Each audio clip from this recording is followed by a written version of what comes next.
স্বপ্ন পূরণ করার জন্য অনেক শখের প্লাস্টিকের ব্যাংকটা আমি ভেঙেই ফেললাম। ইউসুফের বাবা কিন্তু ব্যাংকটা ভাঙতেই চাচ্ছে না। সে বারবার আমাকে বলতেছে যে কোরবানির ঈদের সময় ব্যাংকটা ভাঙো, তাহলে আরো টাকা জমবে। কিন্তু আমার ব্যাংকটাও এখন ভাঙতেই হবে। আমার একটা স্বপ্ন পূরণ করার দরকার ছিল, আর জিনিসটা আমার খুবই দরকার। তো আমি কি স্বপ্ন পূরণ করলাম দেখার জন্য কিন্তু পুরো ভিডিওটা আপনাদের স্কিপ না করে দেখতে হবে।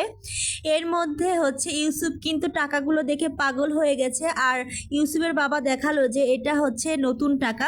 তো মাশাআল্লাহ অনেকগুলো টাকা আমি জমিয়েছি, আর এই টাকাটা কিন্তু দীর্ঘ 1 বছর ধরে জমিয়েছি। একদিকে ইউসুফের বাবা টাকা গুনছে, আর একদিকে ইউসুফ কিন্তু টাকা দিয়ে খেলা করছে।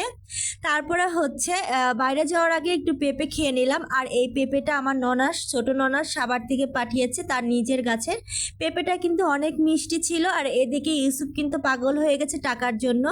অনেকগুলো টাকা দেখে ও একদম এক্সাইটেড হয়ে গেছে। ও টাকা দিয়ে খেলা করতে খুবই ভালোবাসে। আর এখন আমরা পেঁপে খেয়ে রওনা দিব। এই যে রওনা দিয়ে গেলাম। এখন কিন্তু আমরা স্বপ্ন পূরণ করার জন্য রওনা দিয়েছি, আর আমার এলাকার থেকে জিনিসটা আমি কিনবো। যেহেতু রাস্তাঘাট একটু ভাঙাচোরা, তার জন্য ভিডিওটা এরকম হয়েছে। আর আমার স্বপ্ন ঘরে আমি চলে এসেছি। আর দেখুন, আপনারা দেখলেই বুঝতে পারছেন আমি কেন এসেছি আর কিসের জন্য এসেছি। তো আমি আমাদের এলাকার ছোটোখাটো দোকানে গেলাম, কারণ হচ্ছে আমার বাজেটটা অনেকটাই কম। এই যে আমি একটু ঘুরিয়ে দেখালাম। তো ভিডিওটা কেমন